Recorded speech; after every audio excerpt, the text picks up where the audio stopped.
Welcome to Dodgers Dogs. Casey Porter here, and I am so excited that we have a new co-host this evening that's going to join us hopefully once a week. We were talking off the air that hey, if you'd be interested, I'd love to get you once a week and to get some crossover between some of the co-hosts with Austin and this is Mike Solis here. Hey, our residential catcher. He is joining us here on Friday evening on Dodgers Dogs. So Mike, thank you so much for joining.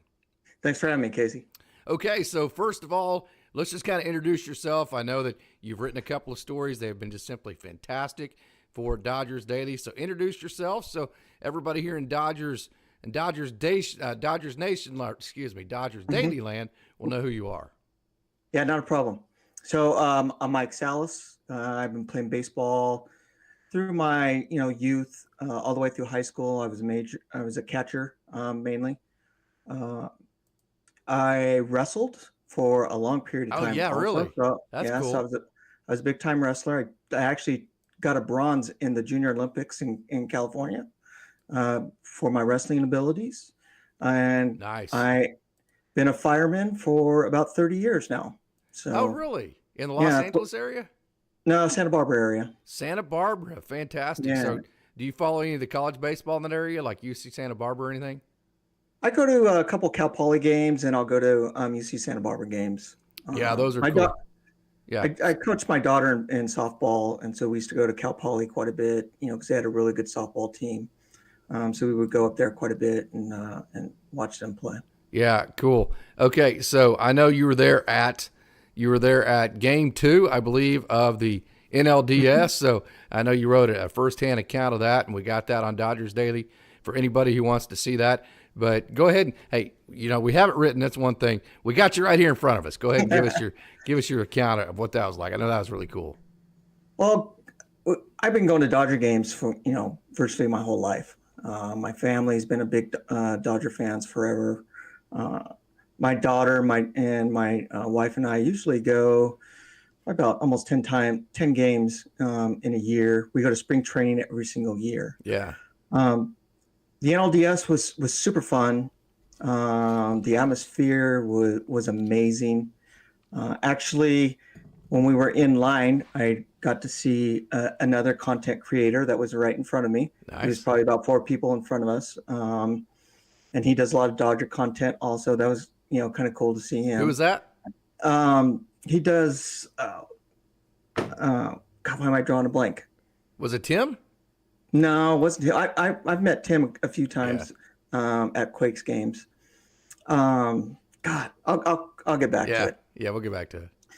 So, going in there, seeing the atmosphere, game 2, everybody was thinking, at least we were, and you can kind of get it from the individuals that were at the game in itself, just like, okay, this is the game, we're going to take it. Miller was pitching.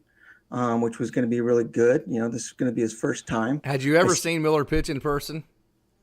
I seen him 2 times at Dodger Stadium. Nice. Pitch. Nice. So it was kind of nice. We usually sit not quite behind the dugout, but we're on the third base line, just to the left of it. So we got a pretty good view of the pitchers and the field itself and the game and how it's being played. So we took our seats, game gets started. The crowd is like really electric. Music's going the whole time. They do the introductions, and it was just, a little bit different, because than going to like a regular season game. Mm-hmm. They handed out rally towels, and so they were flying everywhere. So it was great. Then once Miller came out and his first inning, didn't go so great, but you can see he's battling. He's trying his best. He's getting in there. You can see the nerves that were in there that was happening. Yeah. I was talking to a guy in front of me, and he's just, he's like commenting, oh, we got this rookie that's pitching. Why is he in here? I'm just like, man, just give the guy a chance. That and who else do you have to throw out there? I mean, yeah. The whole pitching roster is pretty much decimated after the second month the season started. Yep. And that was the great thing, because I was actually hoping this year that this was going to be the year that we're actually going to bring up Yeah. The quite a young few guys. Yeah. No of doubt. the kids and let them, prove and show what they can do. And that was great. But after the first inning, it was just like going, "Oh wow, this is going to be tough. This is going to be tough for them." Yeah. And then my wife and I were talking about it, and I remembered, reading some articles and then listening to some other content creators on and seeing some things on Miller, on how he really, I don't want to say idolized, but how he looked up to Clayton Kershaw. Yeah. And I told my wife, I go, you know what? It's just my hunch, my feeling. He saw Clayton get just rocked the very first game, and I think mentally that affected him. Yeah. I'm sure My it did. personal Yeah. feeling. Seeing a guy that he looked up to, and being in the clubhouse and watching him pitch most of the year, and just watching him just get, having one of his worst performances of his career, happen. I'm sure it affected him, and that affected his pitching. No doubt. Okay, so again, this is Mike Solis. He's gonna help co-host some shows with us. Moving on. Hey, I've got Tulsa and Oklahoma City covered. Austin has the Great Lakes Loons covered. Really need a strong West Coast presence. We have that. Mike's in the Santa Barbara area. Goes to the Dodgers games quite a bit. Goes to spring training. So super excited about this. Hey, Michael. Good evening. Thank you so much for joining. Want to remind everybody we do not have our super chats going yet. But, hey, at the top, I have pinned the link to our GoFundMe account. We are trying to – we just created – Austin and I did a spring training fundraiser, and we're trying to raise some money to get to spring training. We have $173 donated towards our spring training fund. A lot of it was I can't remember who it was the last show. I'll have to go back and look. But thanks to Mike, and then there was one more donor in the last show. We got $173 moved towards our spring training fund. So I want to thank Mike, who you're seeing right here, for that too. So, hey, if you would be kind enough, hey, donate 50 cents, donate $1, donate 10 cents, whatever it is. If you like, and don't if you don't want to either. Hey, no big worries either way. But we will have that GoFundMe account linked and pinned to the top of this chat. So good evening, Michael. It is a wonderful evening to spend on Dodgers Daily on Friday evening. Good evening, Roy. Good evening, Four. All right, welcome. Good evening, Jay. Jay's one of the wonderful Dodgers Daily community. If you ever read any of Jay's comments, they're just tremendous. Orlando, thank you so much for joining. So pumped about tonight. 2-run DMC 1. Thank you so much for joining. Okay, so the hot topic, no non-tenures today, which means the Dodgers, they're going to have more guys, they're going to have more guys that need to be on the 40-man or whatever, then they're probably going to have spots. This has to me, this smells like, and there's already been a comment in the lobby, Dodgers have to be planning a trade for something. Oh, definitely. I mean, they what do we need right now?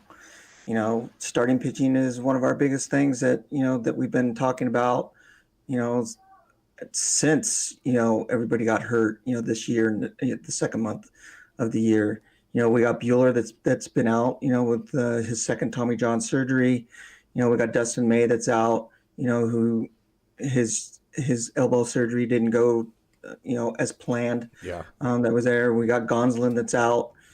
Three of our starters that Gonsolin's injury prone anyways. Yeah. Yeah. And he's, seems like about halfway, 3/4 of the way to the year, something's going on with them.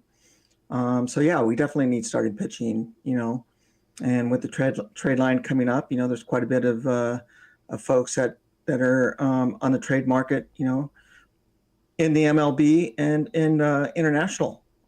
So, I've been following a lot of international players, have been for a while. Give us the big trade targets or free agency targets that you would go after. So the article that I wrote on Yamamoto, I think he's a great pitcher. His stats are just incredible. I have some stuff that's pulled up, for him. His last game, of the year. I mean, he virtually almost pitches a no-hitter, for his very last game. He averages. He's got what, at 1 point, I think it's a 1.03, average, that he had. He's been 3 years in a row where he hasn't been, above two. He's been in the 1% tile, for the past 3 years. He's won the Japanese version of the Cy Young for 3 years. He can throw 100 miles an hour. He's got some. Oh, really? His velo's that hot? Okay, nice. He can. He's been known to. It's not consistent. His consistency is probably around 94, 95. That's there. So I mean, he's just an amazing pitcher. When I was looking at him, when I first started looking at him, I was, comparing him to Hugh Darvish and to Ohtani, because those two are in the majors right now. And they're a good couple of pitchers to compare him to. His stats are just as good, if not better, than both of them. Yeah. And when they both came into the league, they struggled a little bit, both of them, because they had to make that adjustment, coming in here, they're traveling across, coming into a whole different country, whole different league, a little bit faster, a little bit more glitz, a little bit more glamour that's there. So, there's going to be some adjustments for him, but I think he'll just fine. And I think it's a pitcher that, in my opinion, the Dodgers should really go after pretty hard. Do you think they will? It's hard to say. I think like they what will. type of contract is he going to want? As far as the years, I don't think the Dodgers care about the money part of it. They care about the term of it, how long it's going to be. What type of length is he going to want? There's been reports of him, wanting 7 years, $200 million. How old is he? He's 25. But is that going to be a good contract for him? But you want to sign an international guy for 7 years that's never thrown a pitch in the major leagues? That would be a big leap, wouldn't it? I would. You need to take the risk. I wouldn't have a problem doing it. We're going to lose Clayton Kershaw, probably, if not this year, next year. Who knows what's going to happen with Buehler? Is he going to resign after this season? Is he not? So you're going to have a solid, number one, number two starter for 7 years. You're convinced he would be that? Yeah, I'm convinced of it. I'm convinced of it. Nice. He could be a number one, number two starter. I have that. The things that I saw on him. I've watched a couple of games on the internet that he's pitched in. I watched the World League when they played, just to see him pitch. There's another pitcher that I'm really high on, Roque Sasaki. He's an amazing pitcher also. We need an article, Mike. We need an article. Yeah, I'll get one on him. All right. He is actually one of the first guys that I've been pushing. And, I think it was beginning of this year, something I wrote in the chat in here and said, hey, take a look at Roque Sasaki. Yeah. And that was the beginning of the year. He's a good pitcher. And then I brought up Yamamoto. And then all of a sudden everybody's starting to catch on to these guys, which is good. They need the publicity. They need to see, these guys pitch, because they're solid. Yeah. They're solid pitchers. Random, good evening. Random always does. Random has incredibly great thoughts. Okay, Darvish is 6'5", Ohtani is 6'4", Yamamoto, generous 5'10". That's what many people say. Yeah. Okay, generous. So the size of that does that concern you? Doesn't concern me at all. Doesn't concern me at all. He's got good stuff. You are totally sold on this guy, aren't you? Oh, I am. Seeing him pitch. And just seeing him pitch, obviously I'm not going to see him pitch in person, but watching him, seeing his stuff, seeing his durability that he has, what is Darvish going, what are all these pitchers going in the major leagues right now? 4 or 5 innings, maybe 6. This guy's going, doing complete games, 5-10. Yeah. I'm going to take him.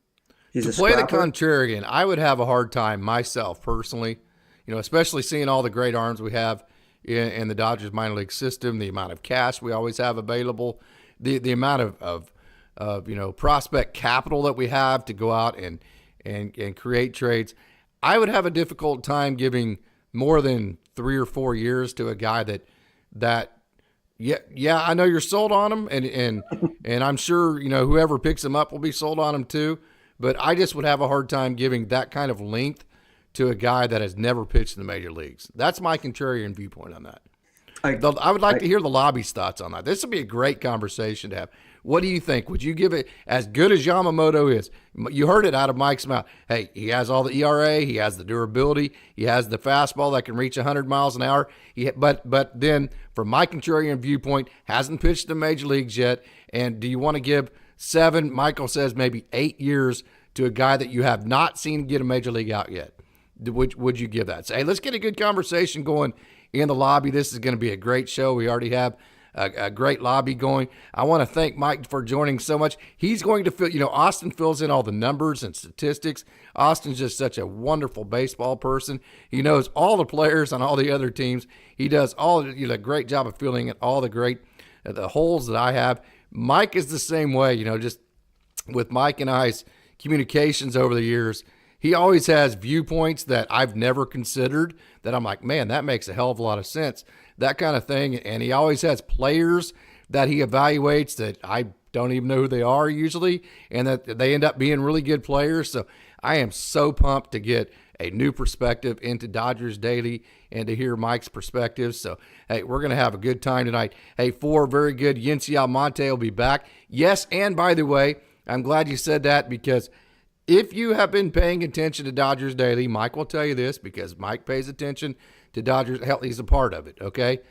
You have been told by myself and everybody else in Dodgers Daily that Ricky Vanasco was awesome, okay? Yep. I told you that Ricky Vanasco was going to be in the major leagues next year and that he was going to be super successful because he is just awesome, okay? He's a guy that's reaching almost 100 miles an hour. His slider is dirty. He's hyper-focused, and I don't know if you remember the live show he went on after he became a free agent, but I just point-blank told you, man, this guy's going to sign somewhere, and he's going to be damn good, and I am so pumped that it was with the Dodgers that he signed with. I'm just telling you, hey, man, sometimes your best moves are keeping your own, and I say it all the time. You look last year, Gus Varlin was taken, Rule 5, Ryan Noda taken Rule 5, Jose Hernandez taken Rule 5, not top 30 prospect list. Ricky Vanasco, here's another guy the Dodgers re-signed. Okay, you can't, I know top 30 prospect lists are fun, okay, but they aren't necessarily the guys that are closest to the major leagues. Trust me when I say this. The Dodgers signing Ricky Vanasco to a major league contract was not a good move. It was a great move. In my opinion, it was the only move. Completely agree. Awesome pitcher. The only things that I really know about him is, watching the live streams, watching your videos on him. Just seems like a great pitcher.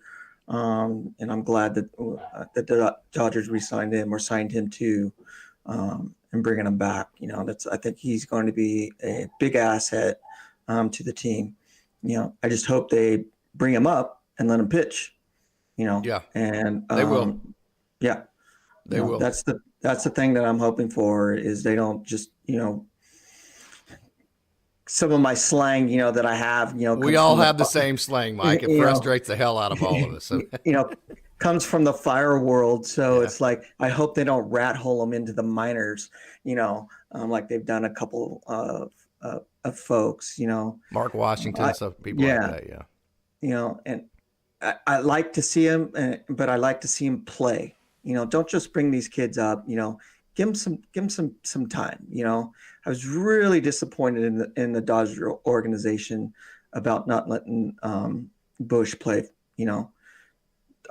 I think they did him a disservice by not giving him enough stick time and getting enough batting time. And putting him out there in the field to show his capabilities that he has, the amazing bat speed that he has, how he can put the ball in play and put it over the fence, and be that player that, that the Dodgers need, because those are the batters that we need. We're lacking that. We've been lacking that, for a few years now. I always, hear, the talks of, you got to slug to get the dub, yeah, you do. But you got to put the play in too and move players around, to put them in those positions to score, and you can't just be Michael up Bush there. Hits home runs, man. I mean, this guy hits home runs at high clips. It's not like he doesn't hit home runs. No, he does, but he can put the ball in play also, He can put it into right field. He can put it into left field. He can put it in the gaps. He's an amazing hitter, and we need, hitters like that, when he I think needs he's to. definitely a dynamic hitter, no doubt. Definitely. When you No talk doubt about being it. able to hit the ball in all different ways, being able to hit home runs, being able to hit for high, I think he's the dynamic type of hitter the Dodgers could use. No doubt about it, and that's some of the players that I hope we go after this year is, we definitely need the pitching. We do have the hitters already.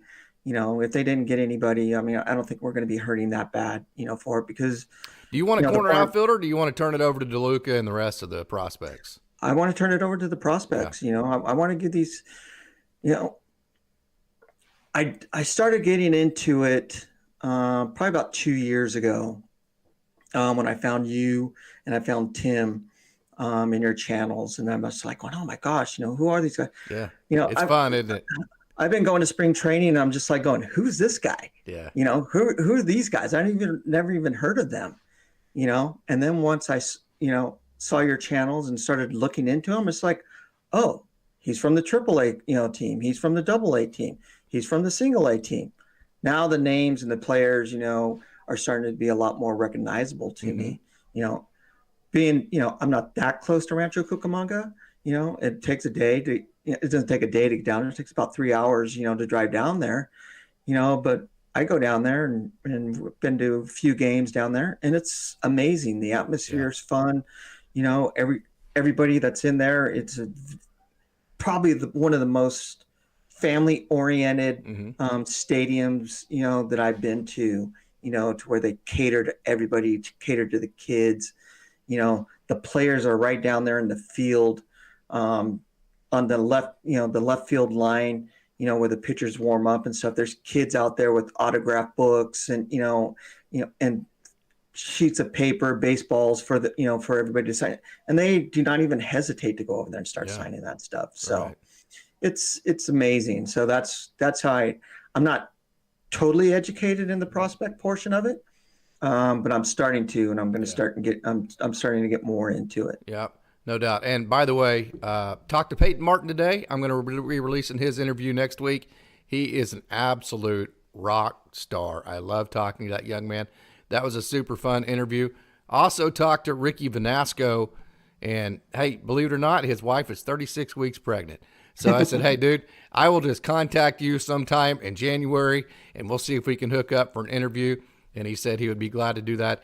And then also got Brady Smith coming up, 23 graduate, Liam Doolin, got Noah Roon. I've got Alex Friedman, the AAA Oklahoma City voice for AAA Oklahoma City, the play-by-play guy. He's coming out on Sunday. Actually, matter of fact, let me go ahead and pull up my schedule. I actually had to make a schedule here because I'm super pumped to get all these guys on to kind of provide some prospect coverage here. So the interview schedule here. All right, so coming up, Peyton Martin, Sam Mongelli. So Sam Mongelli from Sacred Heart. I was supposed to do him today, but his dog actually had to go into the vet, and he had to cancel on me from there. So, hey, I hope his dog's okay. Alex Friedman, the AAA play-by-play voice. I'm going to have him on Sunday. And then I got Jake Pilarski, the 101 Express. He's coming on. And then Brady Smith, the 2023 draft pick, Peter Hubeck, Noah Roon, and then the Australian, Liam Doolin. I can't wait to talk to Liam. So, super excited about that. That is the schedule coming up. And then Ricky Vanasco, also have him coming up. And then also Joe Vitrano and then Ben Kasparius as well. So that's going to be a super amount of fun for me to get to talk to those guys. Okay, so I know there's been a couple comments here. I kind of hinted about it a minute ago. What is up with all the non-tenures? What is the game plan here? Why leave so many guys in your system? That's a good question, of having so many people non-tenured, that's in here. Are they going to, what's going to happen with them? Are they going to get traded? Are they just going to get let go? What are we doing, with them? Is there anybody in particular that you had that you thought the Dodgers would non-tender? Not really. I didn't really get into that portion as far as like the non-tender. That'd be a good question for the lobby. Who all did you guys think who are you surprised that didn't get non-tendered today? That tendered today. That would be a good question for the lobby. I think we get some good discussion on that. But But keep on, Mike. Yeah, mainly the things that I concentrate on are how's Walker's rehab going? Is he going to be solid for us? Or is he going to be on a limited term basis? Is he actually going to be the ace that he always has been? Not Halfway into next the year. year. Halfway into the year. What are they going to do with him? Those are the things that I'm really looking at. What is Dustin May's time? Gonsolin's going to be out for it. I can't wait to get to spring training this year. If I get to do what we talked about, I want to learn about how is Miller preparing for the 2024 season? How is Pepio preparing for the 2024 season? What have they done different? What are they looking to do? Some of the things that they changed.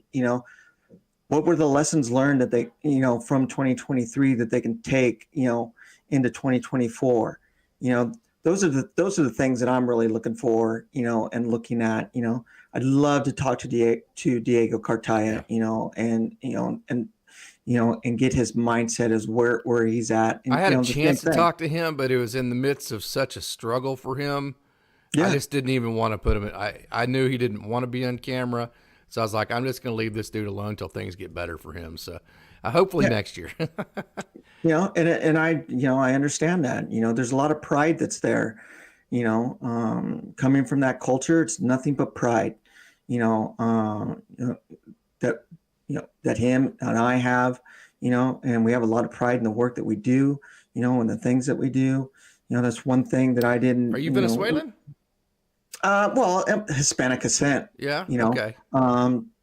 But it's that's why I went into public service. When I was 19 years old, and followed in my dad's footsteps. Who was a fireman also. Nice. So it's that's what I've known. I've known public service my whole life. And the pride in that and giving back.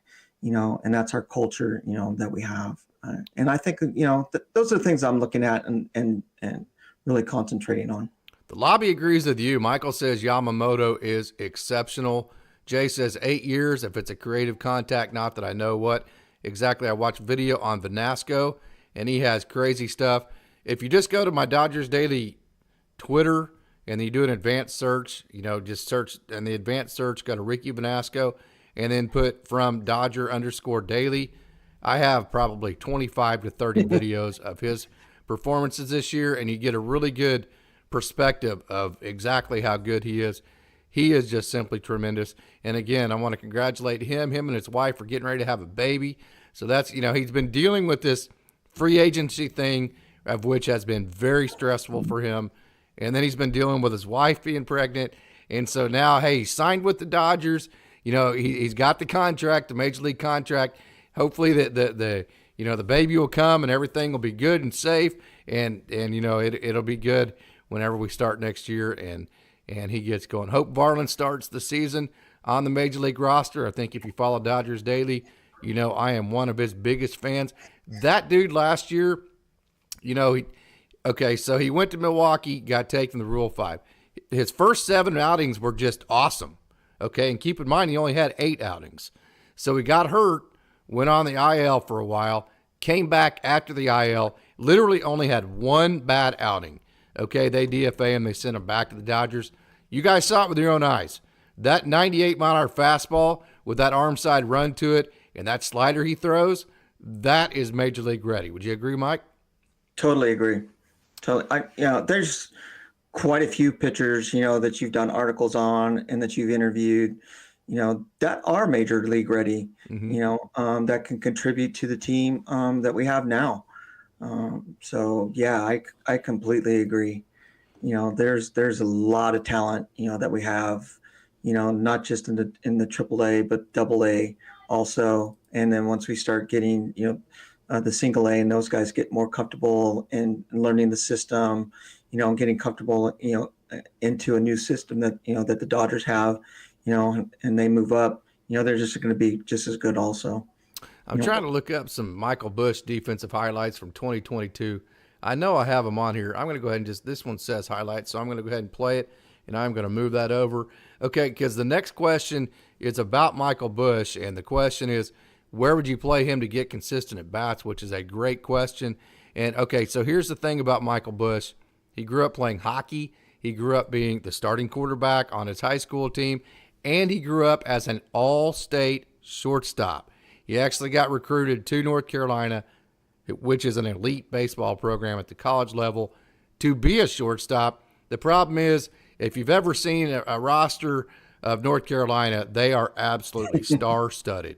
So he gets there as a true freshman, and they see his hit tool, and they're like, this dude can just flat mash. We got to find a spot to put him in the field. And literally the only spot that was available, let me go ahead and replay that. I'll get some more videos here of Michael Bush queued up here. So literally the only position on UNC's team coming into that year that was available was first base. So Michael Bush moved to first base not because he wasn't a good shortstop, but because that was literally the only spot that was available. Okay, so he plays first base. There's really no need to move him. Okay, one of my friends from Stillwater, Oklahoma, Tom Holliday, who is the head coach of Josh Holliday, who's just a few years younger than me. We both graduated at Stillwater, the father of Matt Holliday and the grandfather of Jackson Holliday, that Tom Holliday. He coached him in the Cape Cod League, and him and Randy Whistler, who played at Oklahoma State, who was a great infielder, they moved him to second base. Tom Holliday would swear by him as a second baseman. I have seen him play third base, probably 15, 20 games. He's good over there. He's fine over there. He's as good as Max Muncy over there. I've seen him play left field. He's serviceable out there. So when you say, how would you get Michael Bush every day at bats, I think you could DH him a couple games. You could play him at first if you needed to. You could play him at second. You can play him at third. You can play him in left field. Michael Bush is not going to care what defensive position he's playing. It will not affect his offense. He did it with Oklahoma City. He was playing Where's Waldo almost every night with the AAA Oklahoma City Dodgers. He was in left field one night, third base one night, second base one night, played a couple games at first base. He will play wherever you need him to play. So he has enough defensive versatility to get him every day at bats. Completely agree with that. I think we've talked about, a number of times, the beginning of the year, once some positions was over, I've asked you a couple of times, why is Bush not being brought up to play second base? I never really understood that, and then Vargas came in. He started doing pretty good, but then once he sent him back down, bring Bush up. I never understood why Vargas got leaped ahead of. I mean, I've explained it. I know why it happened. It never, here's Ricky Vanasco. We're going to show him right here. That never made a whole lot of sense to me. I never was sold on, you can go all the way back to all, and I don't mean this to be negative. You can go all the way back to all my podcasts dating a year. I've never been sold on Vargas over Michael Bush in any way, shape, or form. And that's not to say that I'm down on Miguel Vargas at all. I think he's still going to be a good major league hitter. I do think, and I've detailed and chronicled the adjustments I think he needs to make at the major league level to be successful. But I just always thought Michael Bush should have been the second baseman, Miguel Vargas be the third baseman, just like they grew up in the system, and then figure out, maybe Max Muncy's your second baseman, first baseman, DH, figure out how to get him at bats. Yeah, I completely agree with that. I think Bush should have been brought up, before Vargas also. Yeah, and I just didn't like the fact that they put them in competition with each other. They put Vargas at second base over Bush. Then they moved Michael Bush to third base over Vargas. I didn't like the fact that instead of, carving out a position for both of them, they kind of put them in competition. So here's kind of what I'm talking about with Miguel Vargas. Watch this swing. See how he loses the barrel at the back of the zone here? Well, you can't hardly tell there, but that is an upward plane swing. That's not exactly what Miguel Vargas has always been good at. So, what he was doing in this isn't a good video. I'm going to go ahead and continue to play that. I do think I have a live video that I'm going to continue to look for here, right here. Okay, here's Miguel Vargas live open face. So right here, this is I think this is probably a good at bat for him right here. But I'm going to slow this down. So he got to see how he walks his hands away from his body. See it right here. If you look at this, okay. So I mentioned I can't remember who we're talking about, that triangle of your body. Okay. So if you make a triangle right here, see how his head's in front of that triangle already.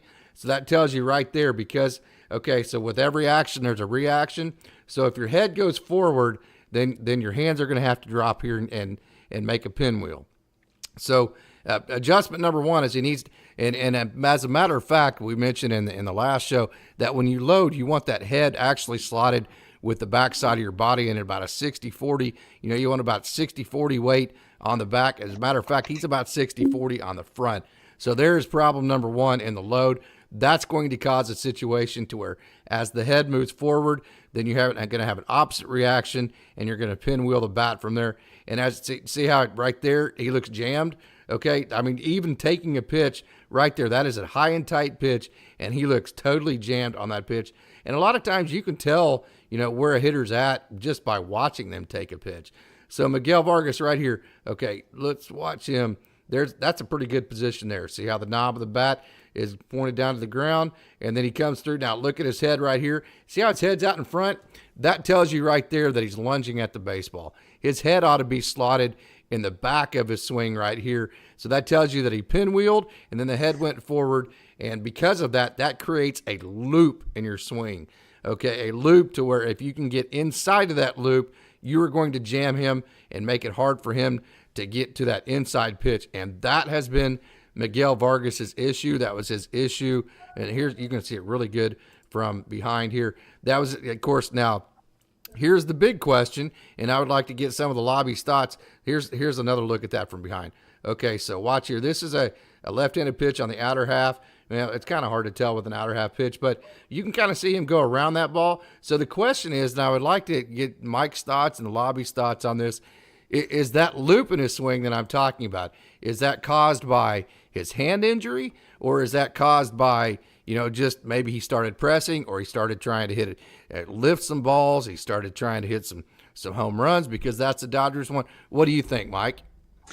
Yeah, that video was like when he went back up. Yeah, this right here is back when he came back down to Oklahoma City. Yeah. That's what I said. Went back down. I think some of it could have been from his hand injury. That's there. Some of it could be, he's starting to make adjustments. He probably wasn't happy with his performance, when he was up with the majors. Honestly, I don't think he did that bad. I thought he was a good player. You talking about the major league level? Yeah. He struggled pretty bad, man. Hey, and I don't like to be negative at all. Yeah, I think you know that. I mean, I'm one of the most positive human beings on earth when it comes to baseball, but hitting he struggled, yes, man. Hitting, yes. I think his fielding wasn't that bad. I just don't think he's a second baseman. I don't think he's a major league middle infielder. I think he's a third baseman or left fielder.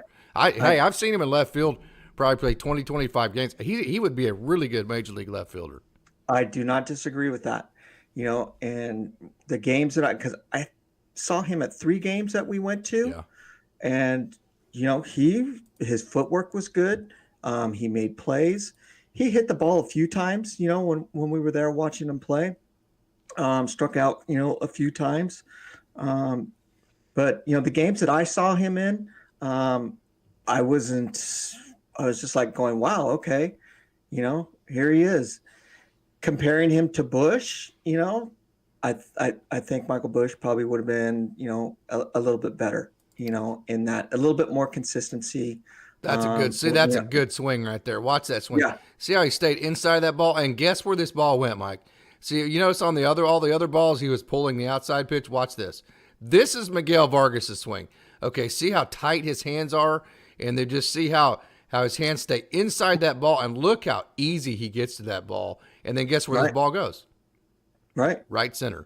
That is Miguel Vargas right there. When he is hitting that pitch, I'm going to back that up. When he is hitting this pitch right here to right center, that is a middle. Okay, so if you look at actually where that pitch ended up, okay, right there, that's actually on the inner half of the plate, and guess where he hit that ball? He stayed inside that ball, and he hit it to right field.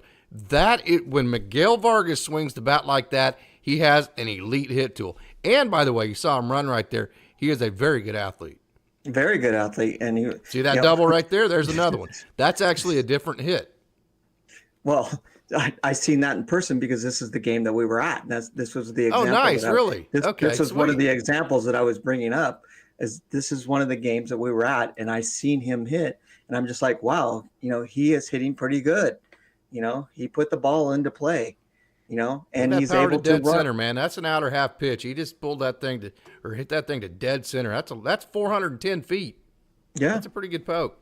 Yep, and gets a double. He's not scared to run, or at least he didn't look like it. Keep talking about that game you're at. That's cool. What was that? Keep talking about the game you're at. That's cool. The one that we were just showing. Oh yeah, I mean he made some pretty good plays at second base. The few hits that he got, I don't remember how many he got. To be honest with you, but yeah, he was, like I was saying, that was one of those games that that he was playing at, and I'm just like going, okay, maybe he is going to work out, and he is going to be able to contribute to the game. To the team, and help, get some wins, because I'll be perfectly honest with you and honest with with the chat. I didn't have very high expectations of this team this year. After the second month, that came in here, I was just like going, okay, great.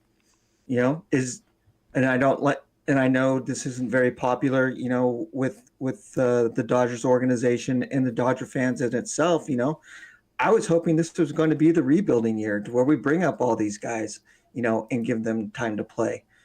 I was amazed. There was no way in my mind, after the second or third month of the season, if somebody told me we were going to win 100 games, in the division, I would have said, no way in hell. No way. Yeah, I agree.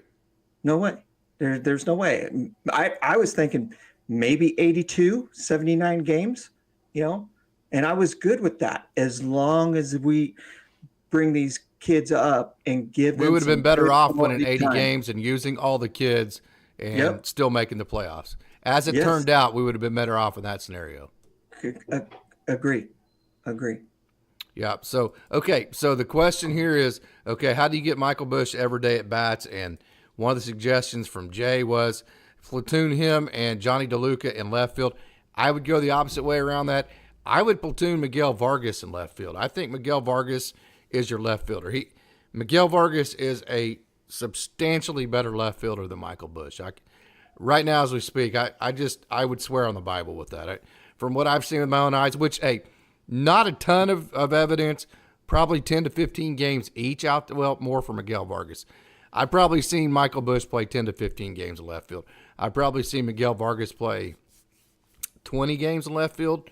And so I'm sold on Miguel Vargas being a lot better left fielder than Michael Busch.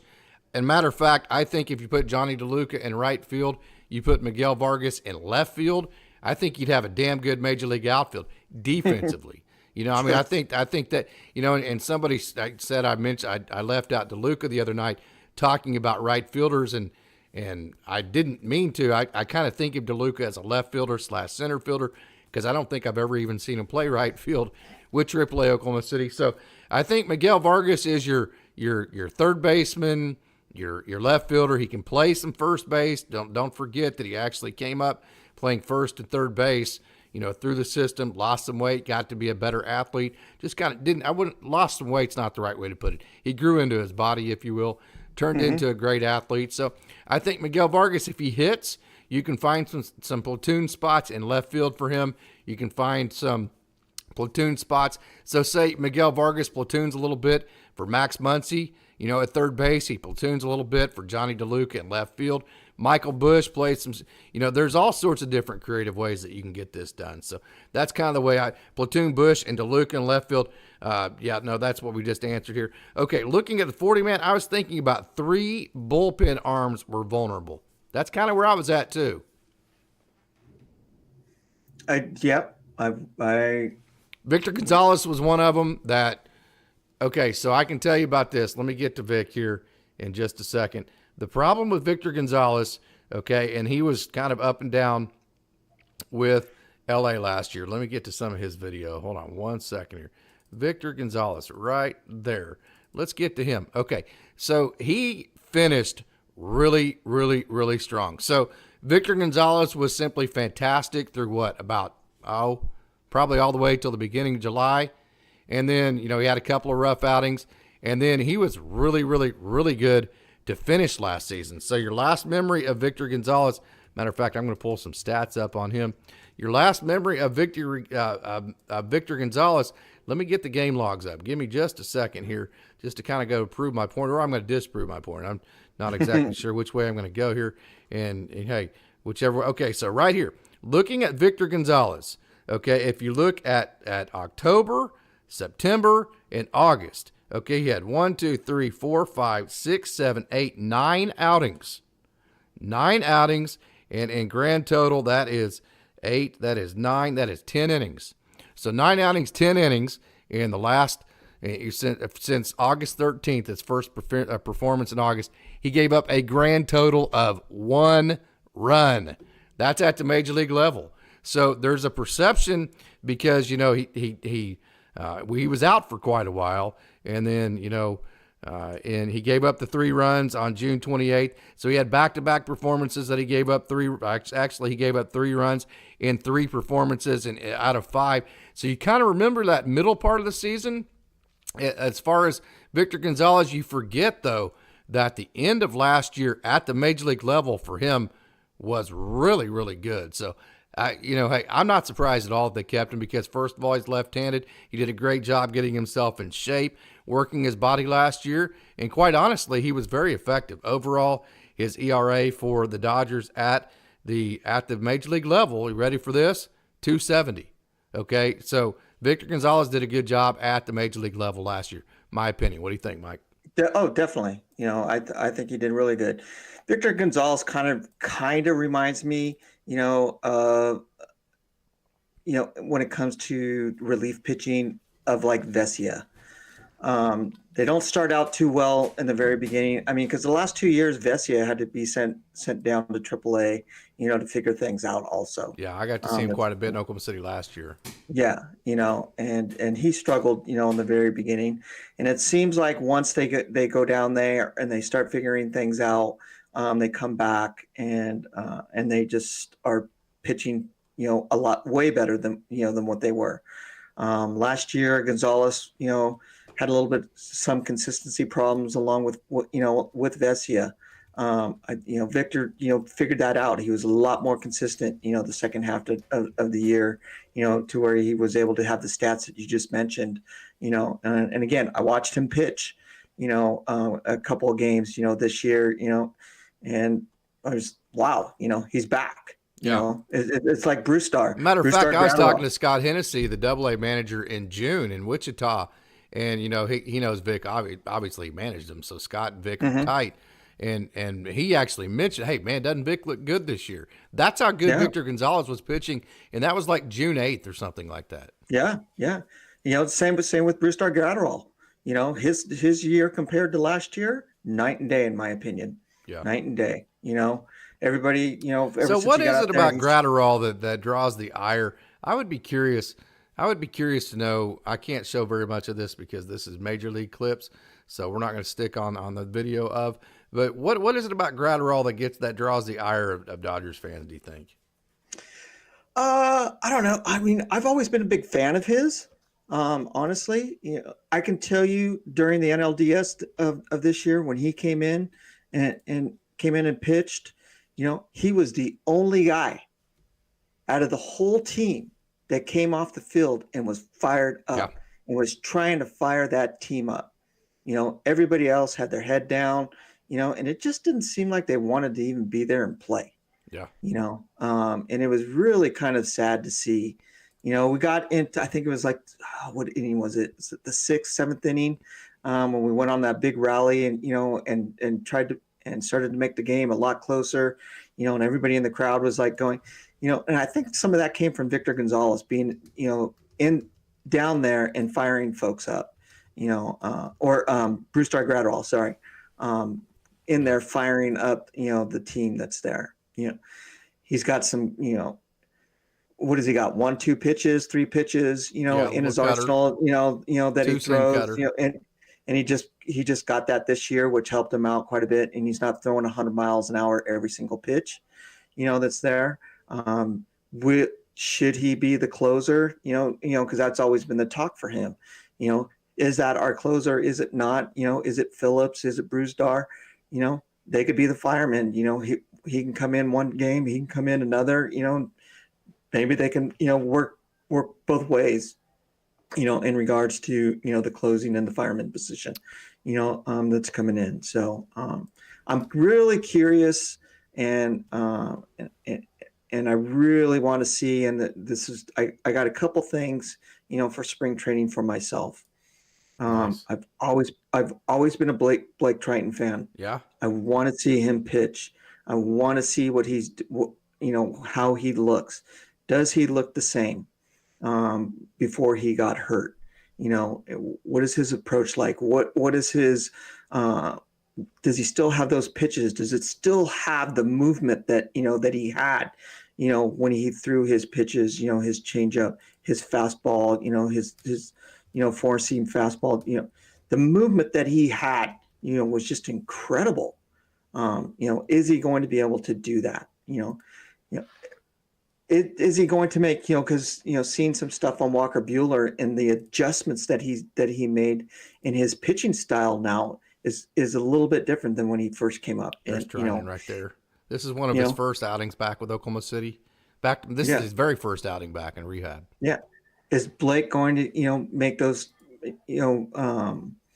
those adjustments also, just like, Dustin May is going to have to make adjustments, instead of, throwing his, coming every way back and just tweaking his arm, he's not going to last, that's there, and I watched that video. God, I can't remember who put it out, and the mechanics and the changes that Walker Buehler made, and it's just like, are these guys making that? And I'm real curious to see. Yeah, this is Blake Trinan here. He would be a big one. His stuff is nasty. As far as Brewstar Gratterall, okay, 1 point. Okay, so right here, let me get back to this. 1.20 ERA. That's pretty darn good. But here's kind of what we're talking about. And Michael's talking about this as far as, hey, he doesn't strike a whole lot of guys out. He just averages 6.42 strikeouts per 9 innings.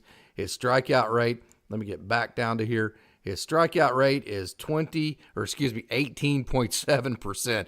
You throw 100 miles an hour, you think you would have more strikeouts than that. And so, because of that, his expected ERA is 3.09. His expected FIP is 3.5. So he is his statistics would say that he is massively outperforming what he actually should be doing on the field. So probably getting fortunate, meaning guys are probably hitting hard baseballs right at your outfielders, and or guys are hitting into double play. In baseball, it's a game of inches. It could be 6 inches to the left, and it's a 2 RBI single, but instead it's 6 inches to the right. Now it's a 2-out, double play. So he's definitely outperforming his expected numbers by almost 3 times. So that kind of goes to show you right there, hey, is that going to last? And I know analytics guys like the Dodgers, they do use that. So I would agree, Michael. Hey, he was very effective. 1.20 ERA. You cannot deny that. That's what he did last year. But the numbers would say that you shouldn't expect that going in the future. Yeah. And in some ways, did he digress? Compared to 2022. I don't know. I don't have all of his, statistics up, that's there. Because I kind of want to say he probably had a little bit more strikeouts. I'll tell you. Okay, so in 2023. Here's what's interesting. Okay, his expected numbers in 2022. This is why he's such an interesting case study. He is. Okay, his expected numbers were a lot better in 2022. His actual numbers were about 3 times worse. So he should have in 2022 done better than he did in 2023, based on his expected numbers, the expected ERA, his expected FIP, but he didn't. So it's like he either got really unlucky in 2022 or he got very lucky in 2023. Most likely, it's some kind of combination between the both. It's an interesting case study. Brusdar Graterol is. And here's a question for you: do you think it's his approach, and how he delivers the ball? Because he doesn't have that stretch, It's his extension. Yeah, he doesn't have any extension. Yeah. It just seems like he takes one step and it's all shoulder and throwing 100 miles an hour and by brute strength, and if he made some adjustments, could he be a little bit better? Will his strikeouts be a little bit more, than what it is? I don't know. Yeah. Well, here's the thing. I mean, like you see trying to get down the mound there, he's not having great extension there because he's in a rehab. So the closer so the way that they register miles per hour now is different than they used to. The old guns that we had that we used, even as a high school coach, the Stalker guns, you would use them and it would get like, I can't remember exactly the formula, but the way that they do it now is the velo you get is the highest velo that it registers on the radar gun the entire time. So basically what you're getting is right out of the hand, right? Does that make sense?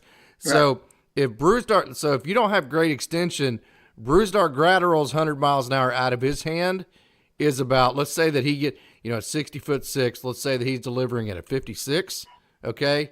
Whereas somebody else at the exact same velo is delivering at 53. That 3 inches that other guy is cutting off actually is giving a perceived velocity to the hitter of probably 6 or 7 more miles per hour. So to a hitter, whenever Brusdar Graterol is throwing 97, 98, it actually, from a perceived perspective, looks like about a 92, 93 mile an hour fastball. That's why he didn't strike anybody out. Right. And the scouting reports on him, I'm sure from the other, from the opposing teams are, he's just a fastball hitter that throws 100 miles an hour. Wait for that, and because he's not going to be able to, to do too much, for that. I'm a Brusdar Graterol fan. I like him. I think he should be, stay with the Dodgers. I think the pitching coach should work with him and add a couple more pitches to his arsenal that he has and make him more of a versatile pitcher than what he has been the last few years. But Victor Gonzalez, I like Victor Gonzalez. The questions that I have, is what's going to happen to Yancy Almonte? Is he going, what's going to happen with him? Because I think that him, even though I like Victor Gonzalez, I think he, those two, their time could be limited, with the Dodgers this year. Yeah, no doubt. Yeah, this is Yancy Almonte here. I'm trying to get some of my minor league because the major leagues sometimes they don't like that. Let me play it very long. So this is actually Yancy Almonte at a major league level. Let me get to some of the clips that I got. I think I got a little bit of him in Oklahoma City as he was kind of in and off of the IL quite a bit. Almonte is such a wonderful, wonderful dude. He's from the Miami area. I had a chance to actually interview him, and he was just such a gracious young man. He was making sure that I got all the interviews. I think that day, who was the reliever that we had last year that came from the Giants, kind of a heavy set guy? Do you remember his name? I don't. Anyways, he pitched really well for the Dodgers for a bit, and then he moved on. But he made sure I got an interview with him, made sure I got some interviews with some of the international guys. So he was such a gracious young man. So I'm a huge fan of Yancy Almonte. So when he came to the Dodgers, okay, he was a 2-seam guy. So as soon as he got here, the Dodgers, here's some more video of Yancy Almonte. So there's that little slider right there. He went to a sweeper last year. So when he came to the Dodgers, he was a 2-seam guy. The Dodgers immediately got rid of his 2-seam, had him start throwing the 4-seam instead to create more backspin. It was wildly successful for him. I think it was successful because it was a game plan that necessarily hitters weren't ready for. Okay, and so now he kind of, it's a game of adjustment. So now hitters are ready for that 4-seam. See that 4-seam right there. So coming into this year, then I think hitters were ready for that 4-seam. That's a 4-seam. See how it has carry on the bottom of the zone there, and then a slider. So I think hitters adjusted that 4-seam Then he went back to his two-seam this year. So right now, this is just me, a guy that's talking behind a microphone. Take this for what it's worth. I think he's in the middle of, hey, what kind of a pitcher do I want to be? Do I want to go back and be the two-seam guy I always have been with the left-turning slider? You know, that two-seam works great with that sweeper because that two-seam turns right, the sweeper turns left. Or do I want to go back and be the four-seam guy that the Dodgers made me when I first got here? So I think he's kind of in the middle of figuring out who he wants to be. So what do you think about Almonte? I've liked him, and I've always liked him. Also, he's always been an effective pitcher. In some ways, I think he's always got a bad rap by the Dodger fans. And I've said this many times, in chats. I think the Dodger fans are the most spoiled fans in all of baseball. That's there because we have a winning organization. I would never want that to change. Yeah, me either. Me either.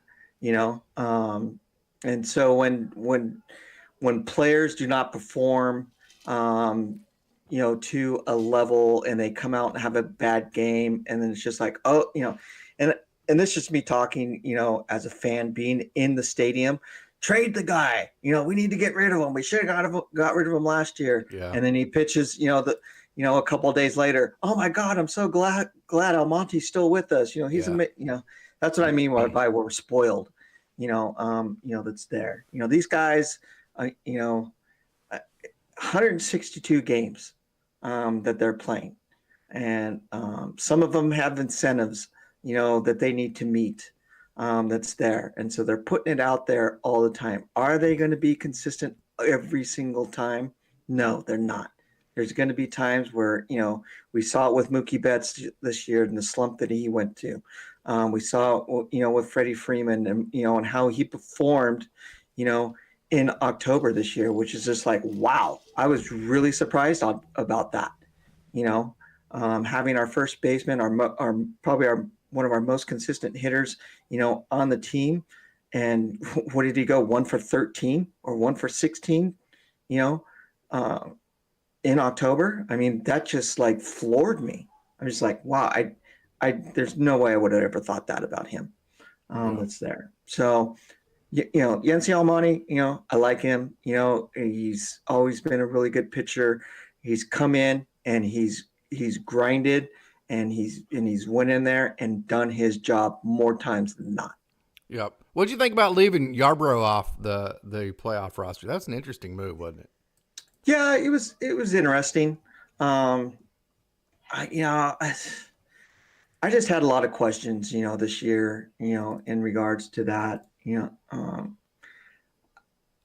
I understand, the Kershaw thing, and yeah, he should have been there, but I think I much rather would have seen, Miller pitched in game 1, Kershaw pitch in game 2, and Pepio pitch in game 3. Yeah. That's there.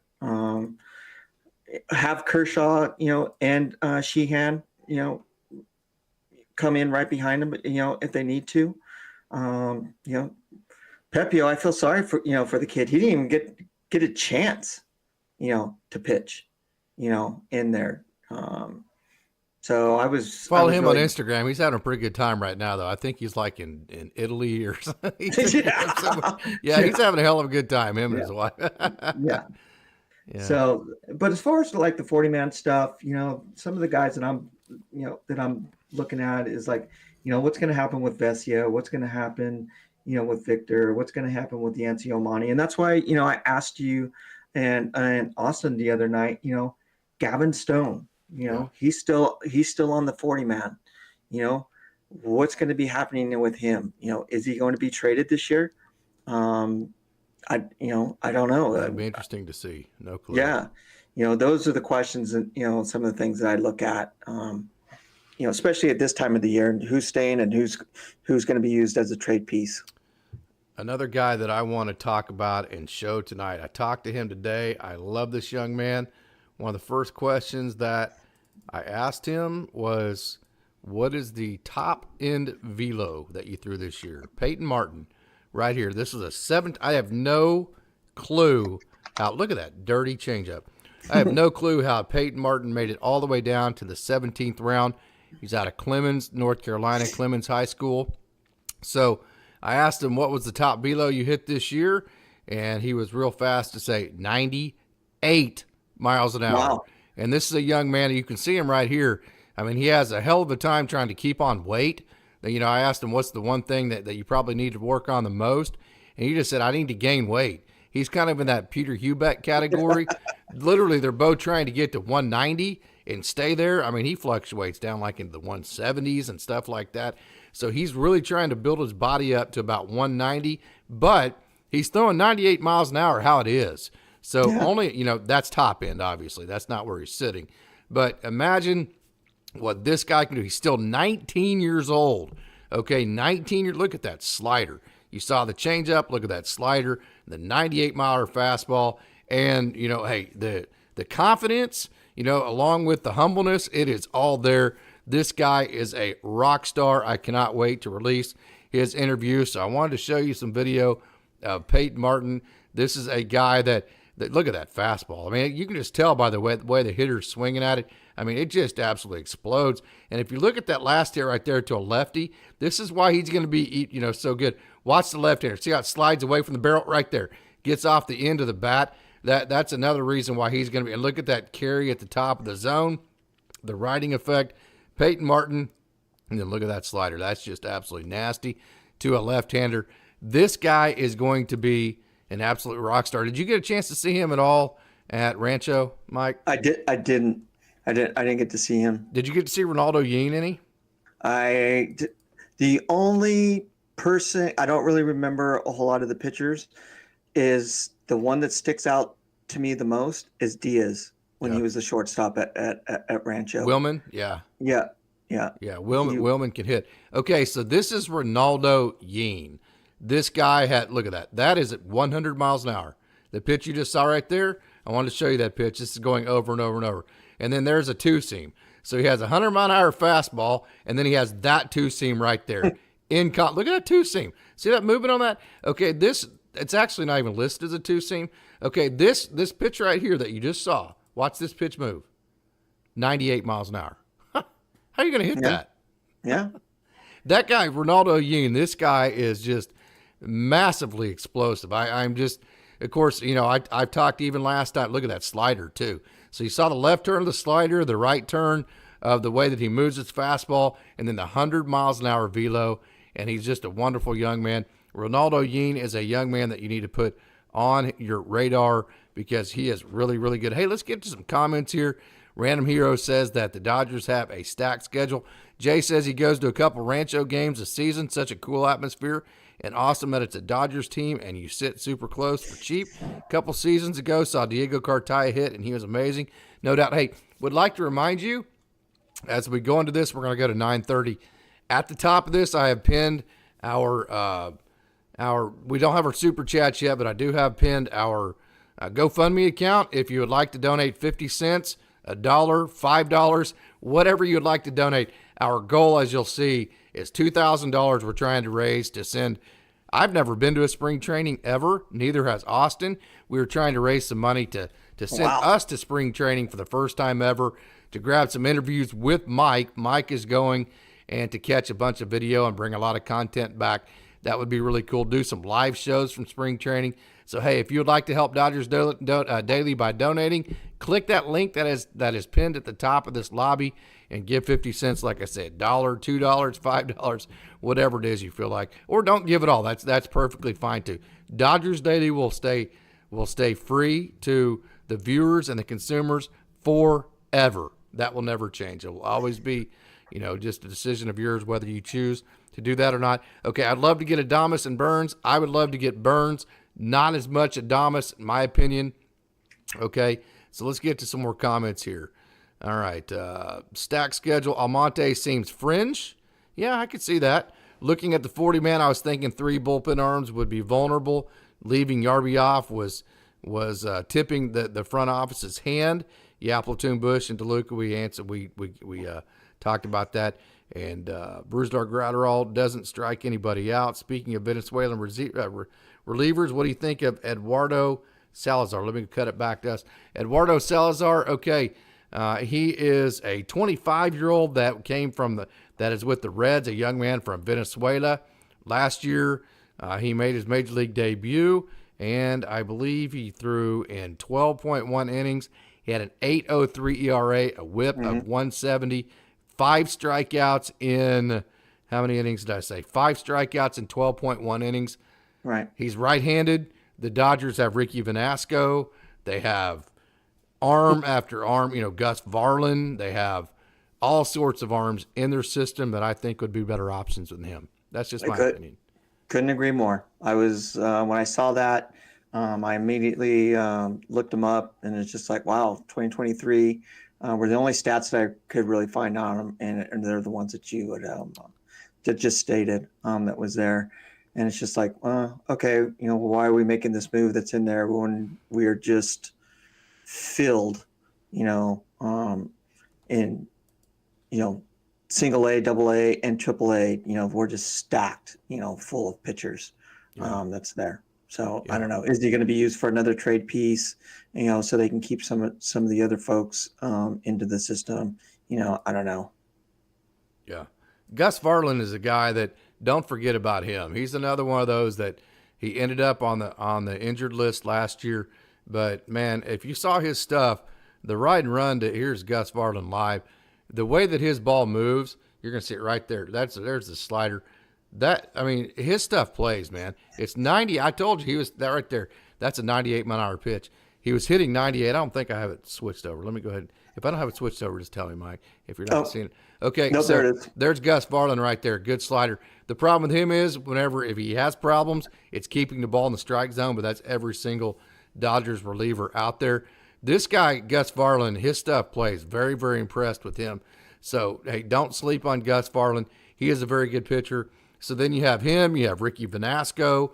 Mark Washington's a free agent. I actually communicated with Mark today, and he said that he is, God willing, hopefully he picks up with another team I mentioned on the last show. I actually hope he ends up with the Philadelphia Phillies. He grew up in the Philadelphia area. And then another guy that I want to get to that is Rule 5 eligible. Okay, Braden Fisher. Let me get to his here right here. Fisher Live right here. Okay, so this guy right here out of League City, Texas. He's been around forever. He fought injury. He was just an absolute stud last year. Now, he's not the 100-mile-an-hour fastball like the Dodgers like a lot, but he is so good. This is a guy that, hey, the big-time breaking ball, the big-time slider, he has, his fastball moves, and he's tall, so he gets a lot of vert, meaning, his ball flattens a lot at the top of the zone. Braden Fisher's another guy that I'll be interested to see, how they use him if he makes it up. Of course, he's only at the Double-A level. They did not protect him, so he is going to be Rule 5 eligible. So first of all, we're going to have to make it through the Rule 5 with him. But if he does make it through, I'll be interested to see what the Dodgers do. Have you ever had a chance to see Braden Fisher throw, Mike? Just from the videos that you've shown, I've seen some of the stuff that you've posted. What strikes you about him? It's just his makeup and almost his, I don't want to say his delivery, but in a kind of weird way, he kind of reminds me of Joe Kelly. Yeah, that's a good comparison. I'd be curious to see what the lobby sees him a lot. What you guys think of Braden Fisher too? Yeah, and one thing that my plans for this year is my plan is for my wife and I to come out to Oklahoma and spend a week out there to go to these games and to be able to see. I like seeing these folks in person. I like going to see games in person, so I can see who they are, see how they react, see how they deal with their diversity. If they have a good play, if they don't have a good play, how are they walking off the field? What are they doing for warm up? What is their routine that they have? I just like to see them as a player because I like to look at them because we get to the games, pretty early, and those are the things that I'm looking at. How's this player's routine? How is he reacting with the crowd? Is he not? Is he totally concentrated and dialed in to see what, and coming up with this game plan for the game, that they're about to play? Being a catcher, and my uncle was a catcher with Westmont College. I'm looking really? yeah. So like Really, the just like catch, Simon Reed, huh? yeah. So the catcher that that just bugs me. Be up on on both legs. I hate it when one knee's down kneeling. Yeah, that's You the new know, way to do it. yeah. That just bugs the Hey, heck watch this out of breaking me. ball from Braden Fisher, by the way. Watch these. Well, there's a Yeah, fastball there. This is listed as, yeah, see that? Watch it, man. yeah. The heat drops. Well, I say that, and it's kind of bad timing. Well, there you go. Always Got a bad. happens. Usually, there's a good hook right there. His breaking ball, Braden Fisher's curveball. Look at that! Wow, and that's to a lefty, man. Look at that pitch. That thing's falling off the table. There's a good fastball to go with that as well. There's a good look at him from the side, and he's a young man that's going to be interesting to see what the Dodgers do with him. So you have Braden Fisher as a right-handed arm. You have guys. Here's another guy, and I'm telling you, he didn't have a very good year in terms of throwing strikes, and so don't look at the numbers. Here's another guy that I really like, though, out of Texas Tech, Ryan Sublette. What I want you to notice about him, okay, so let me stop this. See how he is? You're going to see, you notice that he's three-quarter slot. See right here? Three-quarter slot, okay? But I want you to notice his hand. He's also able to stay behind the ball. And so he gets the best of all worlds. He gets the deceptive three-quarter look to the hitter, but he's able to maximize his backspin because he stays behind the ball very well. Now, I'm not going to sugarcoat his year from last year. He did not throw enough strikes, and he got off to a great start. But he's another guy that I'm just telling you, he's kind of like a Ricky Vanasco type guy that you're going to go, who is this guy? And then another guy that I wanted to mention that is in Double-A Tulsa that I think has kind of that power arm that maybe Dodgers fans have never heard of is a guy kind of like Ricky Vanasco. He got DFA'd last year by the Rangers from the Santa Barbara area. You might know him, Mike. And this is Kevin Gowdy. Do you know anything about him? He's actually from Santa Barbara. No, I saw that. Was it this year that he came up? Yeah, he came over this year. The same as Ricky Vanasco, yeah. Yeah. I saw him, and he's one person that I wanted to look at, but I haven't had the chance to really dive into him. Yeah, great young man, and very, very talented long, and so he gets really good extension. Look, it looks like he's almost handing the ball to the catcher right there. I do believe right there, that is, I'm not exactly, that may be Hamlet Marte catching.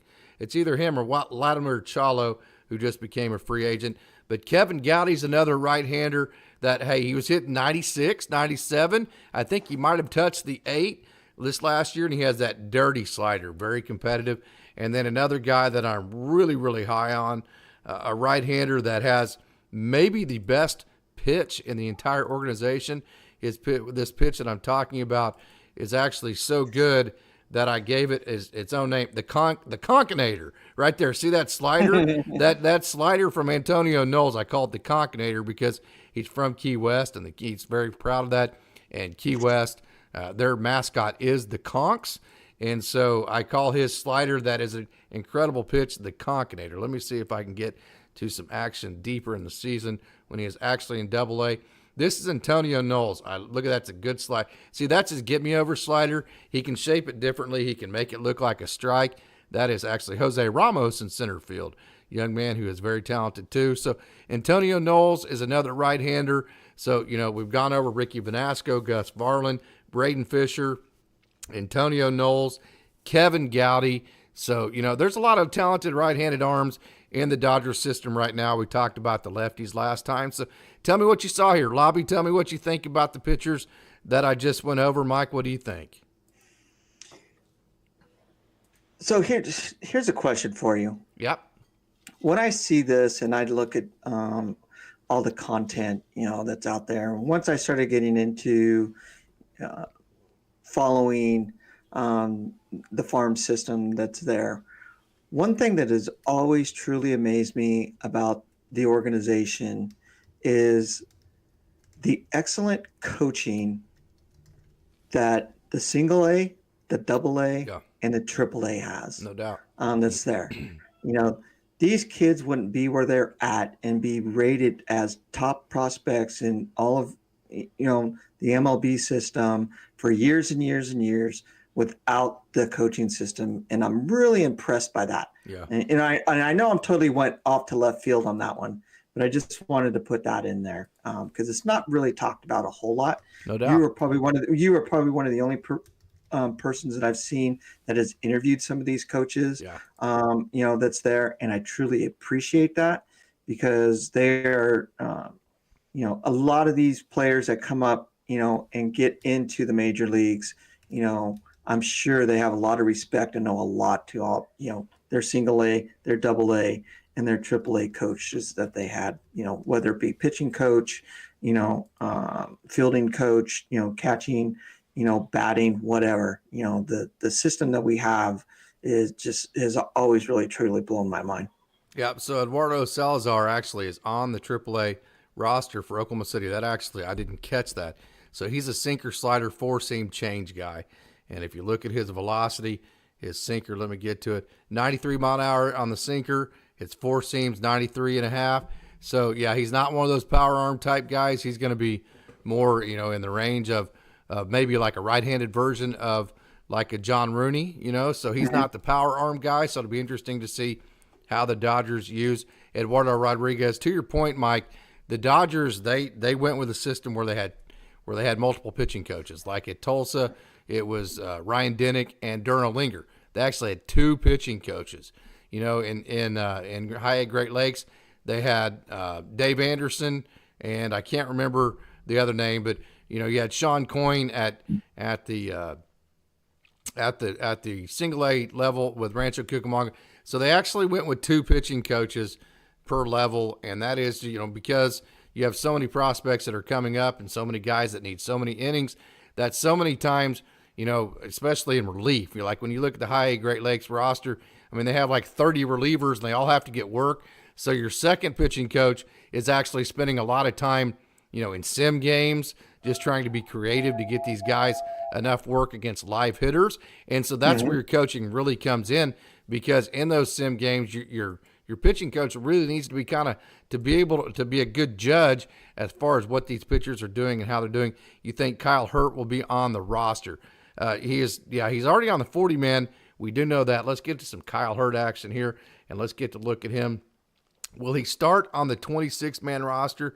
That is a very good question, and one right now that obviously can't be answered. My guess at this point right now is that he would be. Okay, this is a guy that I'll say this, he should be. There's nobody that's going to be on that roster that has better stuff than he does. We talked about Blake Trinan stuff earlier, Daniel Hudson, a guy like that. This guy's stuff is better. I need to click that over. Okay, I'm sorry, I haven't clicked over yet. This guy's stuff is better. This guy is absolute electricity. So I'm kind of copying out of that answer because it's just so early as far as determining who's going to be on the 26-man roster. My guess is, though, that he would be because, he showed how electric he was. Now, having said that, I do think how he does in spring training, he's going to get a ton of major league looks. One of the perks of being on the 40-man is it's an automatic invite to spring training, so he's going to get a ton of looks in spring training. So I think the determining factor with him, I think the Dodgers are going to go into spring training not knowing whether they're going to put him on the 26 or not, and the determining factor is going to be how he does in spring training. So I think the ball is going to be in his court, and because of that, I am super excited. I do think, he is a competitive, wonderful young man. He comes from a great family. I am so excited about that. So Kyle Hurt, obviously, big stuff. Woodruff, a free agent. Dodgers go get him. Are you familiar with Woodruff? No. Yeah. So I do want to comment on Kyle Hurt. He was one of the guys that I, when we started talking, and I'm like going, oh, great. I get to do all this stuff now. He was one of the guys that I really wanted to seek out and interview and talk to, because, being from, I'm not truly, I'm in the northern portion of Southern California. Yeah. I've been a big USC fan, for, my whole life also, and him being, coming from USC, he's one guy that I really want to look at. Did you ever get to see him pitch in college? I didn't. I have not. One thing that I can tell you, I've been to a lot of USC football games. I have not been to a baseball game. Really? Yeah. You've never been to Rod Nato Field, huh? Nope. Nope. I've gone to see the Gauchos play and see the Mustangs and Cal Poly play. Hmm. Yeah. Yeah. So interesting. Brandon Woodruff. Okay, we're looking at Kyle Hurd here. Brandon Woodruff. Okay, non-tendered from the Brewers. 2.28 ERA last year. That is in. Let's see. Okay, obviously I didn't get to see him pitch a whole lot. 67 innings. He had a 2.38 ERA. This is a guy where his WHIP was 0.82. Okay, 74 strikeouts in 67 innings. That's weird. Why would so somebody in the lobby explain that to me? Why in the world would the Milwaukee Brewers not tender a contract to Brandon Right. Woodruff with those kind of numbers? That's and again, I'm not real great with other teams' players, but just looking at that on the surface, what would be the reasoning for that? Somebody help me out here, Mike. You have any suggestions? I that's yeah, with those, because I'm trying to look up his stats right now. Yeah, with those types of numbers, why are you getting rid of the guy? Yeah, Is I mean, is there problems in the in the clubhouse with him? Um, he gave up I 4 runs in his last outing in September, and he wasn't real good. I don't know. Weird. His Yeah, it ERA, doesn't his make any ERA in sense. September was 167. It was 06. Maybe I don't know. Just looking through here. Okay, he became a free agent on the 17th because they non-tendered him. That would be today. So he became a free agent today. So you wouldn't even have to obviously give up. He was on a 60-day IL. That'd be the only thing I could think of. Maybe it's Right. injury related. The Dodgers, and I don't know exactly what injury he had. So the only downfall I could see here would be the injury factor of it. But the Dodgers have done just fantastically with injured players in the back. Right. He won't play next year, And Phillips says. Okay. Okay. There one you go. thing, one thing for me this season, no reclamation projects. I would agree with that. Use your Do prospects. not want to see them.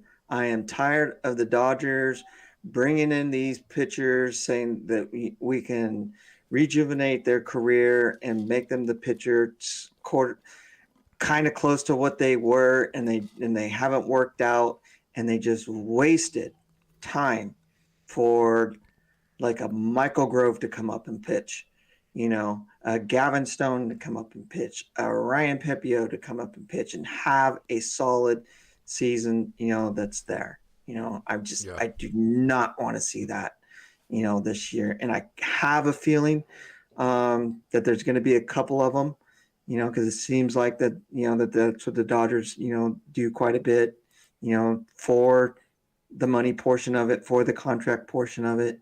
And one other thing that is probably not going to be very popular, is I don't want to see a reunion, of all our old players, coming back. Yeah. Like Justin Turner, you mean?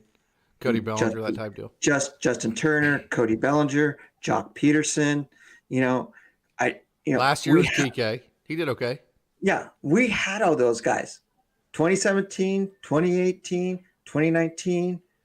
What happened? Yeah. You know, Good you point. know, what happened? And those were way more stacked teams than 2023. And so I want to see, let's build a team. We've already had those players come up, and I'm just like everybody else. I was sad to see Corey Seager go. Oh, that one kills me. That. But what do you do, man? I mean, Yeah. he. It, I think Texas he gives dictated that those terms. Yeah, I think that was a Corey Seager decision. Right, correct. Personally, I just think that he wanted to try something new, and see where he can do and see what he can do with Texas and build that team up. Is he going to be that guy, for that team?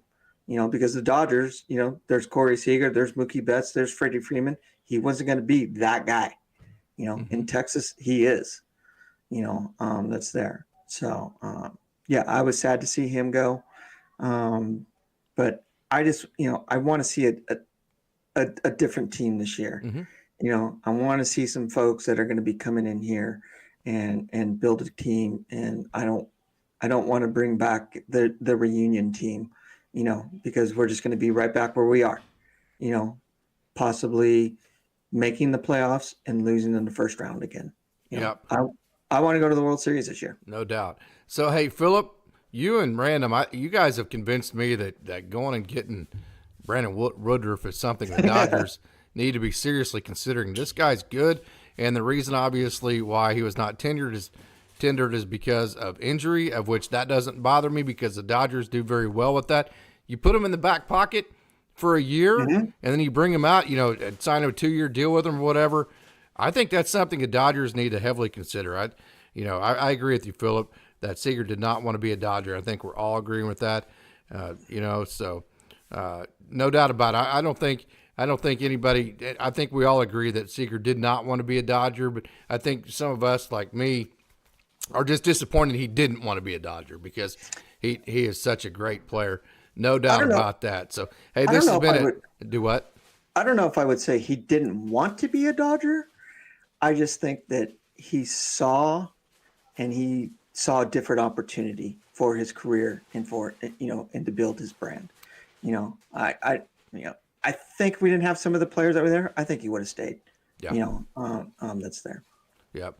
Reclamation hasn't been all bad. No doubt. It's diversification of portfolio and depth. Dodgers have a great story to attract low-cost projects. No doubt about that.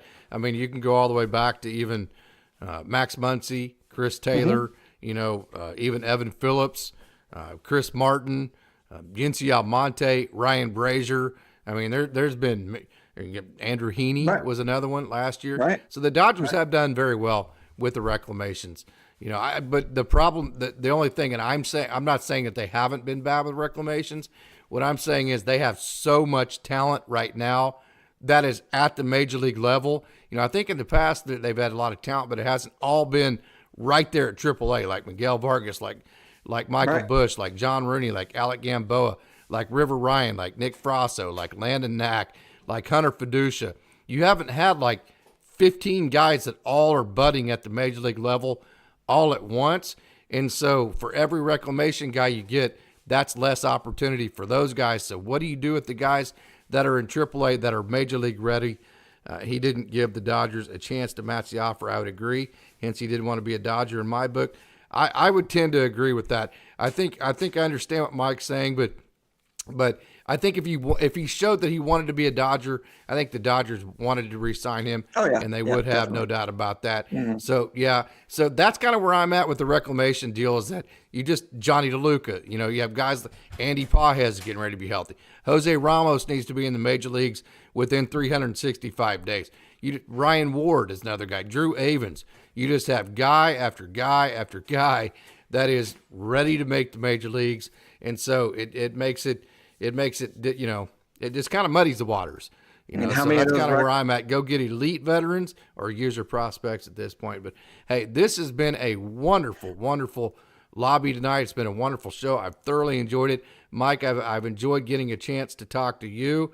And for everybody in the lobby, I want to remind you one last time, pinned at the top, we have the link to our GoFundMe account. Again, we started a new fundraiser today, trying to raise money to go to spring training with Dodgers Daily. Again, everything we do here is free. It is a hobby. We don't make any money at this. So if you would like to donate $1, 50 cents, $5, whatever you would like, we would appreciate any of it because it does take money and time to go to Oklahoma City and Tulsa and travel back and forth and to buy microphones and stuff like that. But hey, again, Dodgers Daily will stay free forever. We will keep it like that so it'll never change. So Mike, thank you so much for joining.